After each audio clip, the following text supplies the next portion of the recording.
Friends, ಎಲ್ರಿಗೂ ನಮಸ್ಕಾರ. ಎಲ್ಲರೂ ಹೇಗಿದ್ದೀರಾ? ಐ ಹೋಪ್ ನೀವೆಲ್ಲರೂ ಚೆನ್ನಾಗಿ ಖುಷಿಯಾಗಿ ಆರೋಗ್ಯವಾಗಿದ್ದೀರಾ ಅಂತ ಭಾವಿಸ್ತೀನಿ. ನಾನಿವತ್ತು ಮಶ್ರೂಮ್ ಗ್ರೇವಿನ ಮಾಡ್ತಾ ಇದ್ದೀನಿ. ತುಂಬಾ ಸಿಂಪಲ್ ಆಗಿ ಮಾಡ್ತಾ ಇದ್ದೀನಿ. ಹಾಗೆ ನಿಮ್ಗೇನಾದರೂ ಈ ವಿಡಿಯೋ ಇಷ್ಟ ಆಗಿದ್ರೆ ಪ್ಲೀಸ್ ನನ್ನ ಚಾನಲ್ನ ಸಬ್ಸ್ಕ್ರೈಬ್ ಮಾಡಿ. ನಾನು ಜಾಸ್ತಿ ಏನು ಇಂಗ್ರೀಡಿಯೆಂಟ್ಸ್ ಹಾಕ್ತಾ ಇಲ್ಲ. ಇಲ್ಲಿ ನೋಡಿ, ನಾನು ರೆಡಿ ಮಾಡಿ ಇಟ್ಕೊಂಡಿದ್ದೀನಿ. ಒಂದು ಸ್ವಲ್ಪ ಒಂದು ಹಿಡಿಯಷ್ಟು ಮೆಣಸು, ಹಾಗೆ 1 ಸ್ಪೂನಷ್ಟು ಕೊತ್ತಂಬರಿ, ಒಂದು ಅರ್ಧ ಸ್ಪೂನಷ್ಟು ಜೀರಿಗೆ, ಹಾಗೆ ಒಂದು ಸ್ವಲ್ಪ ಹುಣಸೆಹುಳಿ, ಒಂದು ಈರುಳ್ಳಿ, ಹಾಗೆ ಟೊಮೆಟೊನ ಚಿಕ್ಕದಾಗಿ ಕಟ್ ಮಾಡಿ ಇಟ್ಕೊಂಡಿದ್ದೀನಿ. ಆಮೇಲೆ ಇದು ಏನಂದರೆ ಗರಂ ಮಸಾಲ, ಅಂದರೆ ಚಕ್ಕೆ, ಲವಂಗ, ಪಲಾವ್ ಎಲೆ, ಹಾಗೆ ಬಡ್ಸೊಪ್ಪು. ನಾನಿವತ್ತು ತಗೊಂಡಿರುವಂಥದ್ದು 200 ಗ್ರಾಮಷ್ಟು ಮಶ್ರೂಮ್ನ. ಇದನ್ನು ಯಾವ ರೀತಿ ಕ್ಲೀನ್ ಮಾಡಿ ಗ್ರೇವಿನ ಮಾಡೋದಂತ ನೋಡೋಣ ಬನ್ನಿ. ಈ ಒಂದು ವಿಡಿಯೋ ನಿಮ್ಗೆ ಏನಾದರೂ ಇಷ್ಟ ಆಗಿದ್ರೆ ಪ್ಲೀಸ್ ನನ್ನ ಚಾನಲ್ನ ಸಬ್ಸ್ಕ್ರೈಬ್ ಮಾಡಿ ಹಾಗೆ ಸಪೋರ್ಟ್ ಮಾಡಿ. ನಾನಿವತ್ತು ಒಂದು 200 ಗ್ರಾಮಷ್ಟು ಬಟರ್ ಮಶ್ರೂಮ್ನ ತೊಗೊಂಡಿದ್ದೀನಿ. ಇಲ್ಲಿ ನೋಡ್ಬೋದು, ವೈಟ್ ಬಟನ್ ಮಶ್ರೂಮ್ಸ್ ಅಂತ ಇದೆ. ಇದನ್ನು ತೊಗೊಂಡಿದ್ದು. ಇದರಲ್ಲಿ ಎಷ್ಟು ನೋಡ್ಬೋದು, 200 ಗ್ರಾಮ್ ಇದೆ. ಇದಕ್ಕೆ ಎಷ್ಟಂದರೆ ಒಂದು ಇಲ್ಲಿ ನೋಡಿ 75 ರುಪೀಸ್ ಹಾಕಿದ್ದಾರೆ. ಆದರೆ ಶಾಪಲ್ಲಿ 60 ರುಪೀಸ್ ಮಾತ್ರ ತಗೊಂಡ್ರು. ಇದು 200 ಗ್ರಾಮ್ ಅಷ್ಟು ಮಶ್ರೂಮ್ ಇದೆ ನೋಡಿ, ವೈಟ್ ಬಟನ್ ಮಶ್ರೂಮ್ಸ್ ಅಂತ. ನಾವು ಮಾಡುವ ಇವಾಗ.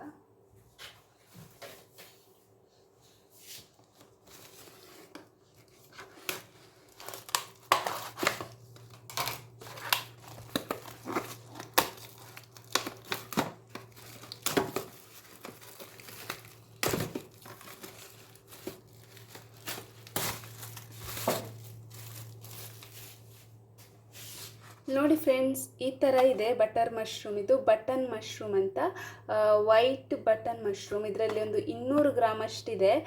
ಇದನ್ನು ಯಾವ ರೀತಿ ಕ್ಲೀನ್ ಮಾಡೋದಂತ ನೋಡೋಣ ಬನ್ನಿ. ಇದಂದರೆ ಏನಿಲ್ಲ, ಜಾಸ್ತಿ ಅಂತ ಕ್ಲೀನ್ ಮಾಡಲಿಕ್ಕಿಲ್ಲ. ಇಲ್ಲಿ ಸಿಪ್ಪೆ ಥರ ಇದೆ ನೋಡಿ, ಈ ಥರ ಸಿಪ್ಪೆನ ತೆಗೆದ್ರೆ ಆಯ್ತಷ್ಟೇ. ನೋಡಿ, ಇದ್ರ ಮೇಲೊಂದು ಸಿಪ್ಪೆ ಥರ ಹೋಗುತ್ತೆ ಅಲ್ವಾ, ಈ ಸಿಪ್ಪೆನ ತೆಗೆದು ಕಟ್ ಮಾಡಿಕೊಂಡ್ರೆ ಆಯಿತು ಅಷ್ಟೇ. ಜಾಸ್ತಿ ಏನಿಲ್ಲ ಕ್ಲೀನ್ ಮಾಡ್ಕೊಳ್ಳೋಕ್ಕೆ. ಈ ಥರ ಸಿಪ್ಪೆ ತೆಗೆದು ಕಟ್ ಮಾಡಿಕೊಂಡ್ರೆ ಆಯಿತು ಅಷ್ಟೇ.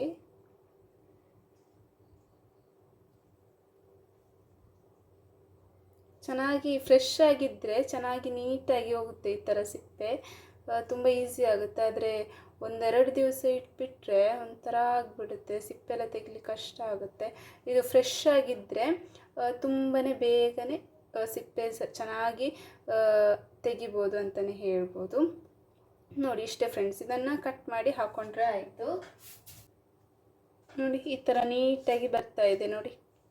ಈ ಥರ ಸಿಪ್ಪೆ ತೆಕ್ಕೊಂಡು ತೊಳ್ಕೊಂಡು ಕಟ್ ಮಾಡಿಕೊಂಡ್ರೆ ಆಯಿತು ಅಷ್ಟೇ.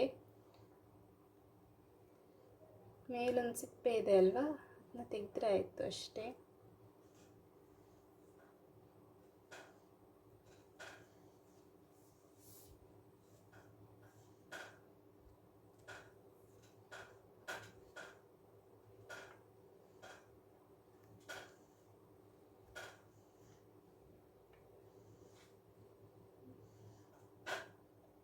ಗೊತ್ತಾಗುತ್ತೆ ನೋಡಿ, ಇಲ್ಲಿ ಈ ಥರ ಒಂದು ಎಕ್ಸ್ಟ್ರಾ ಸಿಪ್ಪೆ ಇರುತ್ತೆ.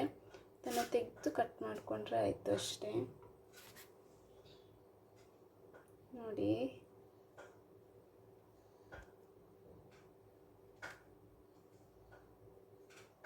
ನೋಡ್ಬೋದು ಈ ಥರ ಸಿಪ್ಪೆನ.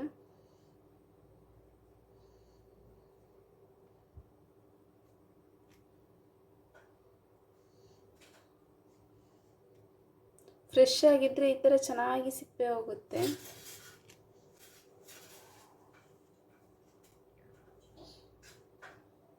ನೋಡಿ, ಇದನ್ನು ನಾನು ಚೆನ್ನಾಗಿ ತೊಳೆದು ಕಟ್ ಮಾಡಿ ಸಿಪ್ಪೆ ತೆಗೆದು ಕಟ್ ಮಾಡಿ ಇಟ್ಕೊಂಡಿದ್ದೀನಿ. ಇವಾಗ ನಾವು ರುಬ್ಬಲಿಕ್ಕೆ ಏನೆಲ್ಲ ಬೇಕಂತ ನೋಡುವ. ನೋಡಿ, ನೀವು ಇದಕ್ಕೆ ನೋಡಿ, ಇದರ ಬದಲು ನೀವು ಖಾರದ ಪುಡಿ, ಕೊತ್ತಂಬರಿ ಪುಡಿ, ಹಾಗೆ ಜೀರಿಗೆ ಪುಡಿ ಕೂಡ ಹಾಕ್ಕೊಳ್ಬೋದು. ನಾನು ರುಬ್ಬಿಟ್ಟೆ ಹಾಕ್ಕೊಳ್ತೀನಿ. ಇಲ್ಲಿ ನೋಡಿ, ಒಂದು ಹಿಡಿಯಷ್ಟು ಮೆಣಸಿಗೆ ತಗೊಂಡಿದ್ದೀನಿ. ಹಾಗೆ ಒಂದು 4 ಗುಂಡು ಮೆಣಸು ತಗೊಂಡಿದ್ದೀನಿ, ಸ್ವಲ್ಪ ಖಾರ ಇರಲಿ ಅಂತ ಅಷ್ಟೇ. ಹಾಗೆ 1 ಟೇಬಲ್ ಸ್ಪೂನಷ್ಟು ಕೊತ್ತಂಬರಿ, ಹಾಗೆ ಒಂದು ಅರ್ಧ ಟೇಬಲ್ ಸ್ಪೂನಷ್ಟು ಜೀರಿಗೆ ತಗೊಂಡಿದ್ದೀನಿ. ಹಾಗೆ ಒಂದು ಸ್ವಲ್ಪ ಹುಣಸೆ ಹುಳಿ ಯಾಕಂದರೆ ಮೆಣಸೆ ಹಾಕ್ಕೊಂಡು ಮಾಡ್ತೀವಲ್ವ, ಅದು ಸ್ವಲ್ಪ ಖಾರ ಆಗುತ್ತೆ ಅಂತ ಅಷ್ಟೇ. ಇಷ್ಟೇ, ನಾನು ಇದನ್ನು ಚೆನ್ನಾಗಿ ರುಬ್ಕೊಳ್ತೀನಿ. ಇದಾದಮೇಲೆ ನಾನು ನೋಡಿ ಒಂದು 2 ಚಿಕ್ಕ ಟೊಮೆಟೊನ ಕಟ್ ಮಾಡಿ ಇಟ್ಕೊಂಡಿದ್ದೀನಿ. ಹಾಗೆ ಒಂದು ಅಂದರೆ ಚಿಕ್ಕ ಸೈಜ್ ಈರುಳ್ಳಿನ ಚಿಕ್ಕದಾಗಿ ಕಟ್ ಮಾಡಿ ಇಟ್ಕೊಂಡಿದ್ದೀನಿ. ಹಾಗೆ ಇನ್ನು ಇಲ್ಲಿ ನೋಡಿ, ಇದು ಒಗ್ಗರಣೆಗೆ ಇಷ್ಟೇ ಐಟಮ್ಸ್ ಬೇಕಿರೋದು. ಇನ್ನು ನೋಡುವ ಯಾವ ರೀತಿ ಮಾಡೋದು ಅಂತ. ನಾನು ಫಸ್ಟ್ ಇವಾಗ ಇದನ್ನು ರುಬ್ಕೊಳ್ತೀನಿ, ಚೆನ್ನಾಗಿ ಪೇಸ್ಟ್ ಮಾಡ್ಕೊಳ್ಬೇಕು. ಒಂದು ಸ್ವಲ್ಪ ನೀರು ಹಾಕ್ಕೊಂಡು ರುಬ್ಕೊಂಡ್ರೆ ಆಯಿತು. ಯಾಕಂದರೆ ಜಾಸ್ತಿ ತೆಳು ಮಾಡೋದಿಲ್ಲ, ಗ್ರೇವಿ ಥರ ಮಾಡೋದು. ಗ್ರೇವಿ ಥರ ಮಾಡಿದ್ರೆ ತುಂಬಾ ಟೇಸ್ಟಿಯಾಗಿ ಬರುತ್ತೆ. ಬನ್ನಿ ಇದನ್ನು ಇವಾಗ ಪೇಸ್ಟ್ ಮಾಡ್ಕೊಂಡು ಬರೋಣ. ನಾನು ಪೇಸ್ಟ್ನ ರೆಡಿ ಮಾಡ್ಕೊಂಡು ಬಂದಿದ್ದೀನಿ. ಇದಕ್ಕೇನಿಲ್ಲ, ಮೆಣಸು, ಕೊತ್ತಂಬರಿ, ಜೀರಿಗೆ, ಹಾಗೆ ಒಂದು ಸ್ವಲ್ಪ ಹುಣಸೆ ಹುಳಿ ಹಾಕ್ಕೊಂಡು ಪೇಸ್ಟ್ ಮಾಡ್ಕೊಂಡಿದ್ದೀನಿ ಅಷ್ಟೇ. ಇವಾಗ ಯಾವ ರೀತಿ ಮಾಡ್ತೀನಿ ಅಂತ ನೋಡೋಣ ಬನ್ನಿ.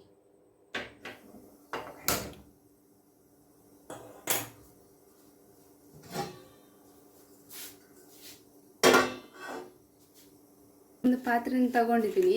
ಒಂದು ಸ್ವಲ್ಪ ಎಣ್ಣೆನ ಹಾಕ್ಕೊಳ್ತೀನಿ. ಸ್ವಲ್ಪ ಜಾಸ್ತಿ ಎಣ್ಣೆ ಹಾಕಿದರೆ ಟೇಸ್ಟ್ ಚೆನ್ನಾಗಿರುತ್ತೆ. ನಾನು ಸ್ವಲ್ಪನೇ ಹಾಕ್ಕೊಂಡಿದ್ದೀನಿ. ಇವಾಗ ಫಸ್ಟಿಗೆ ಇದಕ್ಕೆ ಇದು ಮಸಾಲೆಸ್ ಇದಲ್ವ, ಚಕ್ಕೆ, ಲವಂಗ, ಪಲಾವ್ ಎಲೆ, ಹಾಗೆ ಬಡ್ಸೊಪ್ಪು. ಇದು ಜಾಸ್ತಿ ಫ್ರೈ ಆಗೋದು ಬೇಡ, ಒಂದು ಸ್ವಲ್ಪ ಫ್ರೈ ಆದರೆ ಸಾಕು. ಯಾಕಂದರೆ ಈಗಲೇ ಪಾತ್ರೆ ಬಿಸಿ ಆಗಿದೆ, ಜಾಸ್ತಿ ಫ್ರೈ ಆದರೆ ಸೀದೋಗಿಬಿಡುತ್ತೆ. ಈಗ ಸ್ವಲ್ಪ ಫ್ರೈ ಆದರೆ ಸಾಕು. ನೋಡಿ, ಈಗ ಸ್ವಲ್ಪ ಫ್ರೈ ಆಗಿದೆ. ಇವಾಗ ನಾನು ಕಟ್ ಮಾಡ್ಕೊಂಡಿರುವಂತಹ ಈರುಳ್ಳಿನ ಹಾಕ್ಕೊಳ್ತೀನಿ. ಇದಕ್ಕೊಂದು ಮೇನ್ ಇಂಗ್ರೀಡಿಯೆಂಟ್ ಅಂದರೆ ಶುಂಠಿ ಬೆಳ್ಳುಳ್ಳಿ ಪೇಸ್ಟ್. ಅದನ್ನು ನಾನು ಮರ್ತಿದ್ದೀನಿ ನಿಮಗೆ ತೋರಿಸ್ಲಿಕ್ಕೆ. ಇವಾಗ ನೋಡಿ, ಇವಾಗ ಈರುಳ್ಳಿನ ಹಾಕ್ಕೊಂಡು ಚೆನ್ನಾಗಿ ಫ್ರೈ ಮಾಡ್ಕೊಳ್ತೀನಿ. ಇದು ಚೆನ್ನಾಗಿ ಫ್ರೈ ಆಗಬೇಕು, ಅಂದರೆ ಟ್ರಾನ್ಸ್ಪರೆಂಟ್ ಆಗೋವರೆಗೂ ಚೆನ್ನಾಗಿ ಫ್ರೈ ಮಾಡ್ಕೊಳ್ಬೇಕು.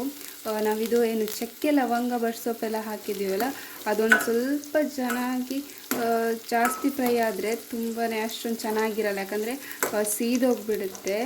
ಹಾಗಾಗಿ ಅದನ್ನು ಜಾಸ್ತಿ ಫ್ರೈ ಮಾಡ್ಕೊಳ್ಬಾರ್ದು. ಇವಾಗ ನಾನು ಈರುಳ್ಳಿ ಹಾಕ್ಕೊಂಡು ಸ್ವಲ್ಪ ಚೆನ್ನಾಗಿ ಫ್ರೈ ಮಾಡ್ಕೊಳ್ತೀನಿ. ನೋಡಿ, ಇವಾಗ ಇದು ಸ್ವಲ್ಪ ಚೆನ್ನಾಗಿ ಫ್ರೈ ಆಗಿದೆ. ಇವಾಗ ನಾನು 2 ಚಿಕ್ಕ ಟೊಮೆಟೊನ ಕಟ್ ಮಾಡಿ ಇಟ್ಕೊಂಡಿದ್ದೀನಿ, ಅದನ್ನು ಕೂಡ ಸೇರಿಸ್ಕೊಳ್ತೀನಿ.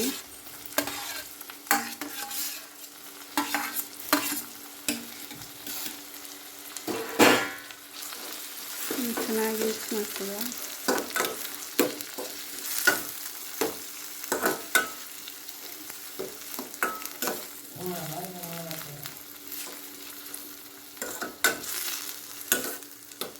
ಚೆನ್ನಾಗಿ ಫ್ರೈ ಆಗಬೇಕು. ಅಂದರೆ ಯಾವ ಥರ ಅಂದರೆ ಗ್ರೇವಿ ಥರ ಆಗಬೇಕು. ಆ ಥರ ಮಾಡಿದ್ರೆ ತುಂಬ ಟೇಸ್ಟಿಯಾಗಿ ಬರುತ್ತೆ.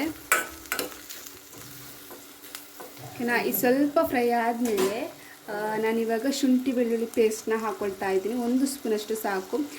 ಶುಂಠಿ ಬೆಳ್ಳುಳ್ಳಿ ಪೇಸ್ಟ್ ಹಾಕಿದ್ರೆ ತುಂಬ ಚೆನ್ನಾಗಿರುತ್ತೆ ಫ್ಲೇವರ್. ಹಾಗಾಗಿ ಇದನ್ನು ಒಂದು ಸ್ಕಿಪ್ ಮಾಡಬೇಡಿ, ತುಂಬ ಟೇಸ್ಟಾಗಿ ಬರುತ್ತೆ ಅಂತಲೇ ಹೇಳ್ಬೋದು ಶುಂಠಿ ಬೆಳ್ಳುಳ್ಳಿ ಪೇಸ್ಟ್ ಹಾಕಿದ್ರೆ. ಇದು ಚೆನ್ನಾಗಿ ಫ್ರೈ ಆಗಲಿ.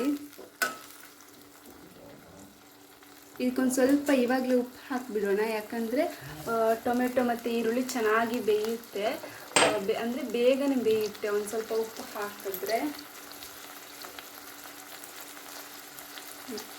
1 ಸ್ಪೂನಷ್ಟು ಉಪ್ಪನ್ನು ಹಾಕ್ಕೊಳ್ತಾ ಇದ್ದೀನಿ. ಒಂದು ಸ್ವಲ್ಪ ಹಾಕೊಳ್ಳ, ಮತ್ತು ಟೇಸ್ಟ್ ನೋಡ್ಕೊಳ್ಬೇಕಾದ್ರೆ ಹಾಕ್ಕೊಂಡ್ರೆ ಆಯಿತು. ಹಾಗೆ ಒಂದು ಸ್ವಲ್ಪ ಅರಿಶಿನ ಪುಡಿನ ಹಾಕ್ಕೊಳ್ತೀನಿ. ಇದು ಆಪ್ಷನಲ್ಲ.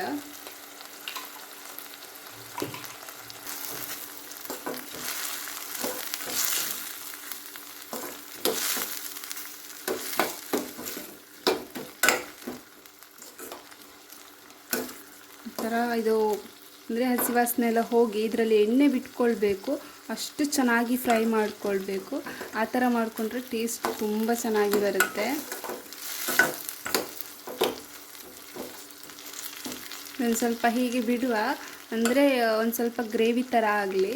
ಆಮೇಲೆ ನಾವು ರುಬ್ಬಿಟ್ಕೊಂಡಿರುವಂತಹ ಮಸಾಲೆ ಹಾಕಿ ಮತ್ತು ಮಶ್ರೂಮ್ನ ಹಾಕ್ಕೊಂಡ್ರೆ ಆಯಿತು ಅಷ್ಟೇ. ತುಂಬಾ ಸಿಂಪಲಾಗಿ ಮಾಡ್ಕೊಳ್ಳುವಂಥ ರೆಸಿಪಿ, ಹಾಗೆಯೇ ತುಂಬ ಟೇಸ್ಟಿಯಾಗಿ ಬರುತ್ತೆ.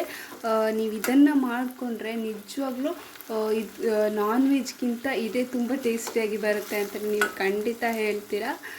ನೋಡಿ ನಾನು ಯಾವ ರೀತಿ ಮಾಡ್ತಾಯಿದ್ದೀನಿ ಅಂತ. ತುಂಬಾ ಸಿಂಪಲಾಗಿ ಮಾಡ್ತಾಯಿದ್ದೀನಿ, ಜಾಸ್ತಿ ಏನು ಇಂಗ್ರೀಡಿಯೆಂಟ್ಸ್ ಹಾಕಿಲ್ಲ. ನೋಡ್ಬೋದು ಇವಾಗ ಒಂದು ಸ್ವಲ್ಪ ಎಣ್ಣೆ ಬಿಟ್ಕೊಂಡಿದೆ, ಹಾಗೆ ಒಂದು ಸ್ವಲ್ಪ ಗ್ರೇವಿ ಥರ ಆಗಿದೆ. ಇವಾಗ ನಾನು ರುಬ್ಬಿಟ್ಕೊಂಡಿರುವಂತಹ ಮಸಾಲೆನ ಸೇರಿಸ್ಕೊಳ್ತೀನಿ. ಇವಾಗ ಇದಕ್ಕೆ ಒಂದು ಸ್ವಲ್ಪ ಮಿಕ್ಸಿಗಿಲ್ಲಿದ್ದು ನೀರನ್ನು ಹಾಕ್ಕೊಳ್ತೀನಿ. ನಾನು ಗ್ರೇವಿ ಥರ ಮಾಡ್ಕೊಳ್ಳೋದ್ರಿಂದ ಜಾಸ್ತಿ ನೀರು ಅಂದರೆ ಸ್ವಲ್ಪ ತೆಳ್ಳಗೆ ಮಾಡಬೇಕು, ಯಾಕಂದರೆ ಅದು ಮಸಾಲೆ ಸ್ವಲ್ಪ ಕುದ್ದಾದಮೇಲೆ ಸ್ವಲ್ಪ ಚೆನ್ನಾಗಾಗುತ್ತೆ.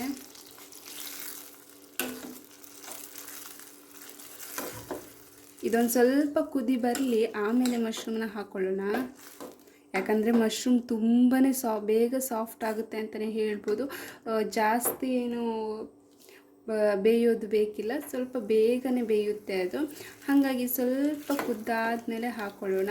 ಹಾಗೆ ಮಶ್ರೂಮ್ನ ತುಂಬ ಚಿಕ್ಕದಾಗಿ ಪೀಸ್ ಕೂಡ ಮಾಡ್ಕೊಳ್ಬಾರ್ದು, ಯಾಕಂದರೆ ಅದು ಬೆಂದಾದಮೇಲೆ ಒಂಚೂರು ತಿನ್ನೋದಕ್ಕೂ ಸಿಗಲ್ಲ. ಹಾಗಾಗಿ ಸ್ವಲ್ಪ ದೊಡ್ಡದೇ ಪೀಸ್ ಮಾಡಿಕೊಂಡ್ರೆ ಚೆನ್ನಾಗಿರುತ್ತೆ. ಒಂದು ಸ್ವಲ್ಪ ನೀರನ್ನು ಸೇರಿಸ್ಕೊಳ್ತೀನಿ, ಯಾಕಂದರೆ ಅದು ಕುದಿಯುವಾಗ ಸರಿ ಆಗುತ್ತೆ, ತುಂಬ ಗಟ್ಟಿಯಾಗಿಬಿಡುತ್ತೆ ಇಲ್ಲಾಂದರೆ.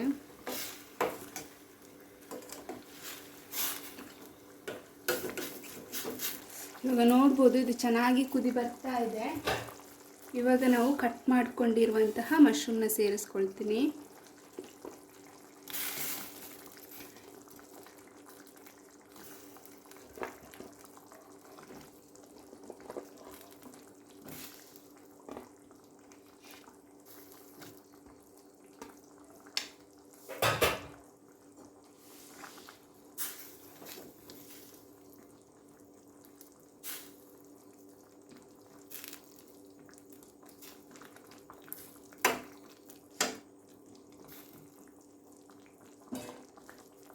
ಲೋ ಫ್ಲೇಮಲ್ಲಿ ಇಟ್ಬಿಟ್ಟು ಒಂದು ಸ್ವಲ್ಪ ಚೆನ್ನಾಗಿ ಕುದಿಸ್ಕೊಳ್ಳೋಣ, ಅಂದರೆ ಅದರಲ್ಲೇ ಮಶ್ರೂಮ್ ಕೂಡ ಬೇಯುತ್ತೆ.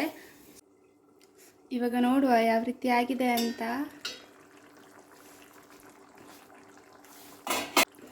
ನೋಡಿ ಮಶ್ರೂಮ್ಸ್ ಎಲ್ಲ ಎಷ್ಟು ಸಾಫ್ಟ್ ಆಗಿದೆ ಅಂತ. ಇದು ತುಂಬಾ ಬೇಗನೆ ಬೆಂದುಬಿಡುತ್ತೆ, ಅಂದರೆ ಒಂದು ಹೈ ಫ್ಲೇಮಲ್ಲಿ ಇಟ್ಟರೆ ಒಂದು 5 ನಿಮಿಷದಲ್ಲಿ ಮಶ್ರೂಮ್ಸ್ ಎಲ್ಲ ತುಂಬ ಬೇಗ ಸಾಫ್ಟ್ ಆಗುತ್ತೆ. ನೋಡಿ ಸ್ವಲ್ಪ ದೊಡ್ಡ ಪೀಸಲ್ಲಿ ಕಟ್ ಮಾಡಿ ಇಟ್ಕೊಂಡಿದ್ವಲ್ಲ, ಆದರೂ ಸಹ ನೋಡಿ ಎಲ್ಲ ಚೆನ್ನಾಗಿ ಬೆಂದು ನೋಡಿ ಮಶ್ರೂಮ್ಸ್ ಕಾಣ್ತಾನೇ ಇಲ್ಲ, ಅದಷ್ಟು ಚೆನ್ನಾಗಿ ಬಾಯ್ಲ್ ಆಗಿದೆ. ನೋಡಿ ಬೇಗನೆ ಸಾಫ್ಟ್ ಆಗುತ್ತೆ, ಹಾಗಾಗಿ ಜಾಸ್ತಿ ಅಂದರೆ ಬೇಯಿಸ್ಕೊಳ್ಬೇಕಂತ ಏನಿಲ್ಲ. ನೋಡಿ ಇದೀಗ ಸಾಫ್ಟ್ ಆಗಿದೆ, ನೋಡ್ಬೋದು ಮಶ್ರೂಮ್ಸ್ ತುಂಬಾ ಟೇಸ್ಟಿಯಾಗಿ ಬರುತ್ತೆ. ನೋಡಿ ಈ ಥರ ಆಗಿದೆ ಮಸಾಲೆ ಗ್ರೇವಿ. ಇದನ್ನು ಇದೇ ಥರ ಸ್ವಲ್ಪ ಹೊತ್ತು ಬಿಟ್ಟರೆ ಇನ್ನೂ ತುಂಬಾ ಗ್ರೇವಿ ಥರ ಆಗುತ್ತೆ. ಹಾಗೆ ಇದಂತೂ ತುಂಬಾ ಟೇಸ್ಟಿಯಾಗಿ ಬಂದಿರುತ್ತೆ.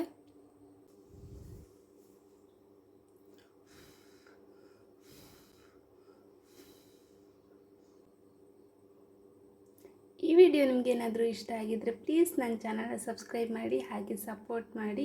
ಹಾಗೆ ನನ್ನ ಚಾನಲಲ್ಲಿ 100 ಸಬ್ಸ್ಕ್ರೈಬರ್ಸ್ ಆಗಿದ್ದಾರೆ. ಎಲ್ರಿಗೂ ತುಂಬಾ ಥ್ಯಾಂಕ್ಸ್ ಹೇಳೋದಕ್ಕೆ ಇಷ್ಟಪಡ್ತೀನಿ. ನಿಮ್ಮ ಸಪೋರ್ಟ್ ಹೀಗೇ ಇರಲಿ. ನಿಮಗೇನಾದರೂ ಈ ವಿಡಿಯೋ ಇಷ್ಟ ಆಗಿದ್ದರೆ ಪ್ಲೀಸ್ ನನ್ನ ಚಾನಲ್ನ ಸಬ್ಸ್ಕ್ರೈಬ್ ಮಾಡಿ, ಹಾಗೆ ಸಪೋರ್ಟ್ ಮಾಡಿ. ಈ ರೆಸಿಪಿ ಅಂತೂ ತುಂಬಾ ಟೇಸ್ಟಿಯಾಗಿ ಬಂದಿತ್ತು. ನೀವು ಕೂಡ ಇದೇ ರೀತಿ ಟ್ರೈ ಮಾಡಿ. ಹಾಗೆ ನಿಮಗೇನಾದರೂ ಇಷ್ಟ ಆಗಿದ್ದರೆ ಈ ವಿಡಿಯೋ ಪ್ಲೀಸ್ ನನ್ನ ಚಾನಲ್ನ ಸಬ್ಸ್ಕ್ರೈಬ್ ಮಾಡಿ, ಸಪೋರ್ಟ್ ಮಾಡಿ. Thank you for watching.